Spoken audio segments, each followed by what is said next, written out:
자, 이게 백두산 천지를 분할한 지도인데요. 같은 지도입니다. 여기 1호부터 4호까지는 이것도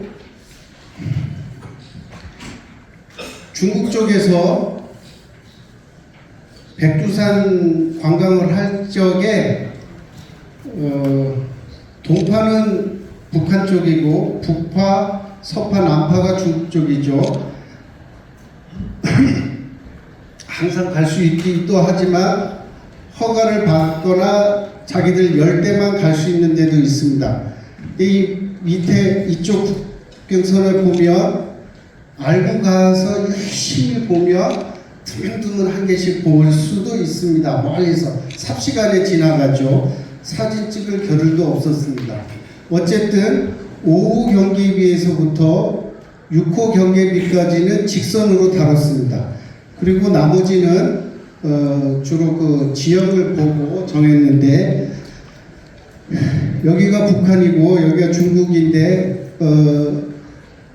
아주 정밀한 과학기계는 아니지만 구적기라고 면적을 구하는 컴파스 같은 장비가 있던데, 그걸로 대충 제가 계산을 해봤더니 5분의 2.95가 북한이고요, 5분의 2.05가 중국 정도였습니다. 그래서 대략 5분의 2, 5분의 3 정도로 분할된 거로 되어 있습니다.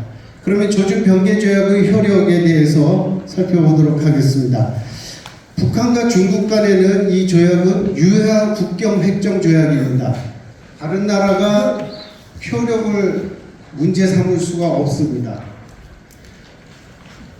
그런데 이 조약의 의미가 뭐냐 하면, 현재 우리나라에서 감도 운동을 하시는 분들 또는 논자들에게 가장 유의미한 일인데요. 62년 조중병계조약으로 1909년의 간도협약은 이미 실효가 되었다라는 겁니다. 그래서 그 말은 현재 북한과 중국, 지금 백두산이든지 두만강, 압록강에 대한 얘기를 한 것은 1909년 간도협약에 의해서 획정된 국경이 아니고 62년 조준병계조약에 의해서 획정된 국경에 의해서 관리되고 있는 겁니다. 1909년 간도협약은 이미 실효가 되었습니다.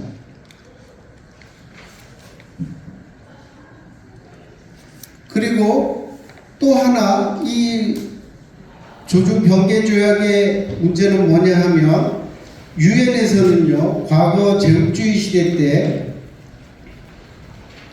비밀조약으로 타국을 침략하기 위한 조약들이 많이 체결이 되었습니다. 동맹조약이나 불가침조약. 그랬기 때문에 그런 것을 방지하기 위해서 유엔 헌장 102조에 조약 등록제도라는 것을 규정하고 있습니다. 유엔 회원국이 체결하는 모든 조약은 유엔 사무국에 등록이 요구되고, 등록된 조약은 유엔 사무국에 의해서 공표됩니다. 이렇게 공표된 조약은 유엔 조약목 United Nations Treaty Collection이라는 웹사이트에서 확인이 가능합니다. 누구나 확인할 수 있습니다. 그런데 북한과 중국 모두 병계조약을 등록하지 않았습니다. 그래서 미등록 조약이고, 이 미등록 조약은 다른 말로 비밀 조약이라고 또 칭합니다. 이런 미등록 조약, 비밀 조약의 효력을 보면 당사국 간에는 유엔 합의라서 효력에는 아무 문제가 없습니다. 그렇지만 이러한 미등록 조약은 유엔이나 유엔 관련한 어떠한 기관에서도 원용할 수 없습니다. 그 조약을, 비밀 조약, 미등록 조약을 근거로 자기들의 이익을 위한 근거로서 활용할 수 없다는 얘기입니다. 그러면 지금 이 조약의 효력은 무엇이냐? 사실상 가장 중요한 핵심적인 사항일 수도 있는 것 같은데요. 조약의 국가 승계에 대해서는 78년에 채택되고 96년에 발효된 조약에 관한 국가 승계에 관한 비엔나 조약이라는 게 있습니다. 이게 조약은 다자조약의 경우에는 체결되면 바로 시행되는 게 아니라 지지를 얻기 위해서 일정한 나라 수를 발효 요건으로 정하게 되는데요. 이 조약은 15개국이 가입하면 발효하는 것으로 되어 있었습니다. 그렇지만 78년에 채택돼서 96년까지 18년간 걸렸어요. 그러니까 이 말은 국제적 지지가 약하다는 말인데요. 며칠 전에 24년 4월 현재로 보니까 당사국 효력을 받고 있는 나라는 현재 24개국에 불과합니다. 지구상에 200개 전후의 국가가 있다고 하는데요. 한 2% 정도만 지지하고 나머지 국가들은 아직 이 조약의 구속을 받고자 하는 의지는 없는 겁니다. 그리고 이 조약에는 북한, 중국 그리고 우리 한국 미리 가입해 있습니다. 그래서 조약은 다자조약이라 할지라도 당사국에만 효력을 가지기 때문에 이 관련된 세 나라는 가입하지 않았기 때문에 구속력이 없습니다. 그리고 또 하나 내용상 이 조약의 국가 승계에 관한 비엔나 조약에는 분당국의 통일에 대해서는 해당된 조문이 아예 없습니다. 그래서 적용할라 해도 적용할 조문이 적중한 게 없어서 문제가 됩니다. 그리고 또 하나 보면요, 이것은 조약이고요.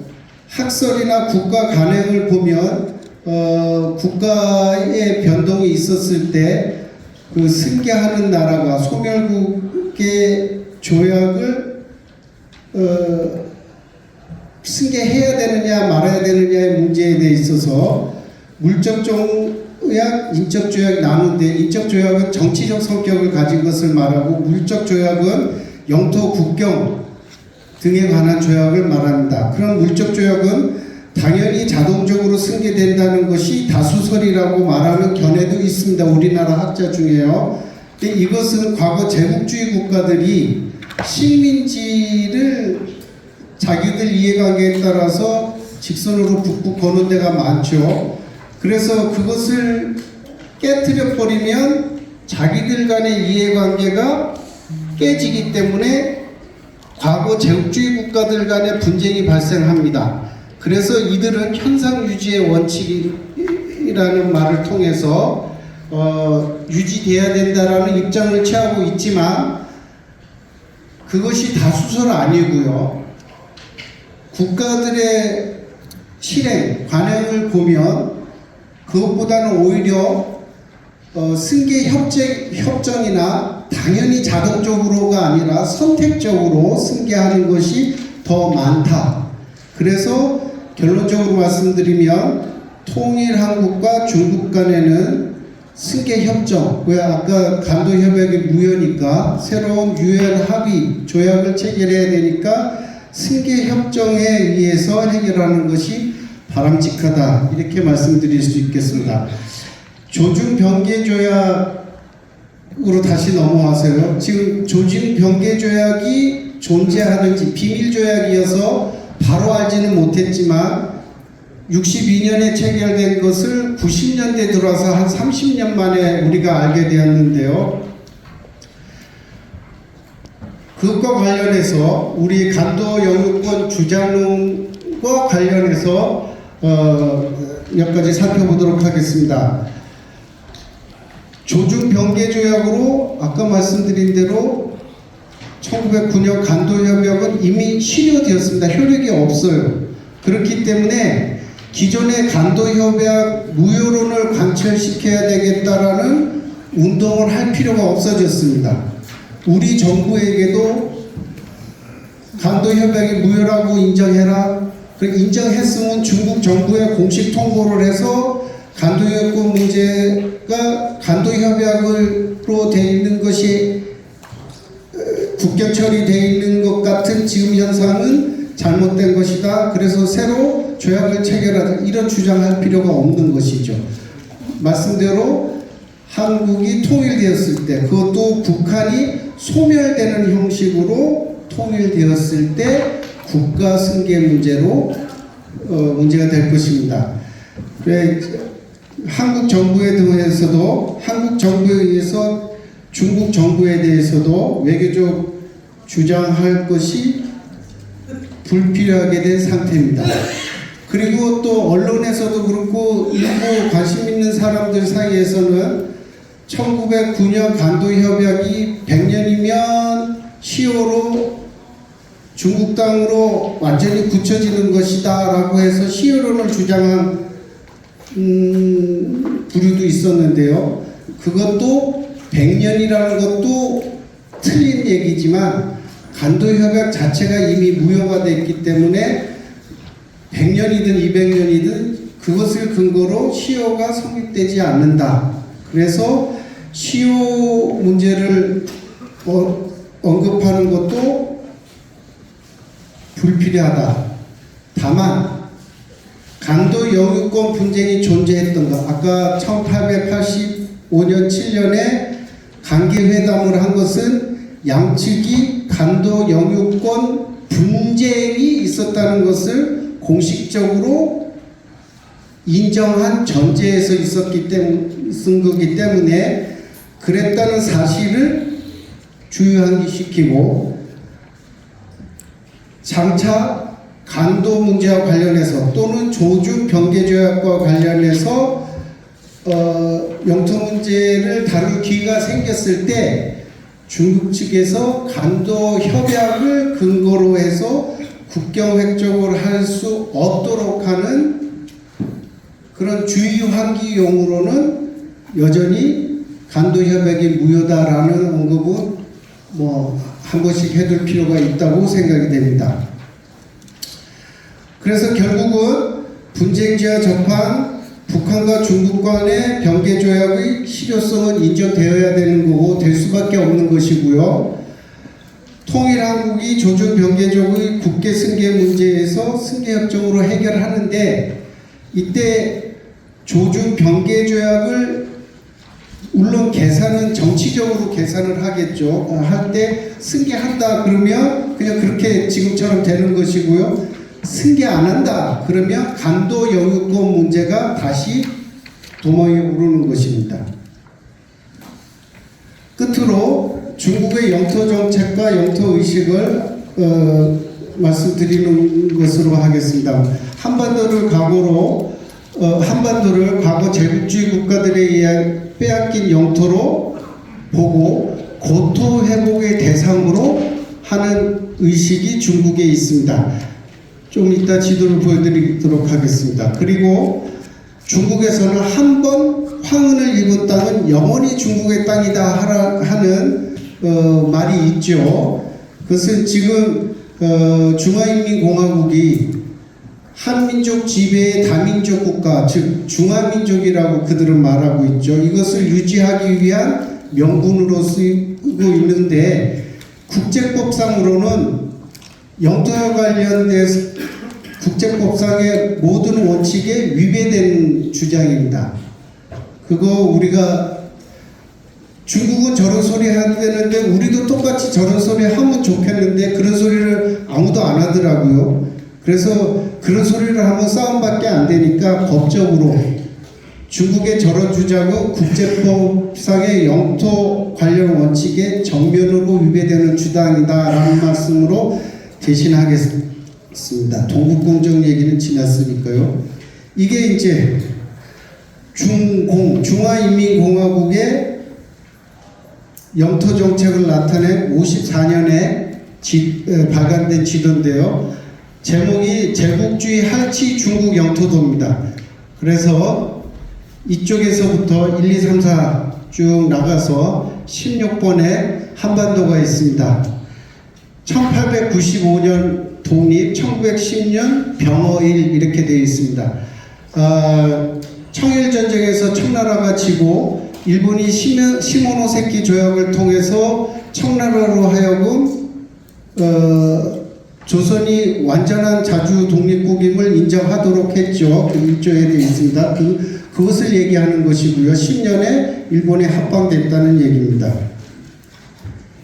그리고 이것은 1980년에 대만에서 나온 지도인데요. 마찬가지로 이게 청대 강역도인데 이 빨간 데까지가 청나라 시대의 강역이라는 거고 지금의 중국은 노란 건데 이렇게 빨간 것들이 다 중국이 잃어버린 고토다. 그래서 회복해야 된다라는 본토와 대만이 똑같은 생각을 가지고 있습니다. 여기도 이렇게 나와 있는데 내용은 같습니다. 좀 더 세분화해서 한 것이고요. 그러니까 중국은 한반도에 대해서 자신들의 한번 화문을 입었던 지역이라고 보고 그 영원히 자기 땅이어야 되는데 지금 그렇지 못하니까 회복해야 될 실지로 생각하는 것이죠. 결론 중에 결론입니다. 여러분 이게 지금 중국의 영토입니다. 보시면 뭘 닮은 것 같지 않습니까? 닭이죠. 암탉을 닮았습니다. 암탉을 닮았는데요. 여기 보면 저기는 중국만 그린 거고 여기 보면 한반도가 있죠. 중국 사람들은 뭐라고 하냐면요. 중국은 암탉같이 생겼다. 그런데 부리가 없다는 거예요. 입이. 그래서 못 먹는다는 거죠. 그 암탉이. 그래서 저걸 꼭 차지해야 되겠다라는 생각을 속에 가지고 있습니다. 요 점이 가장 경계해야 될 점이라고 생각이 듭니다. 오늘 제 말씀은 이것으로 마치도록 하겠습니다. 고맙습니다.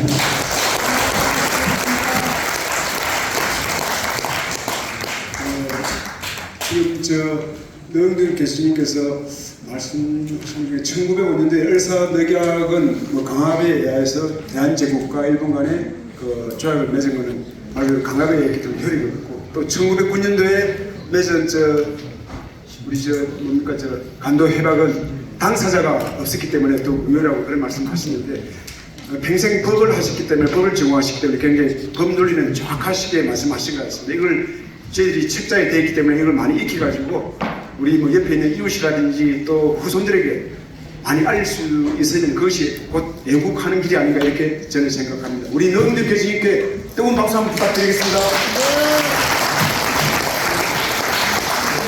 교수님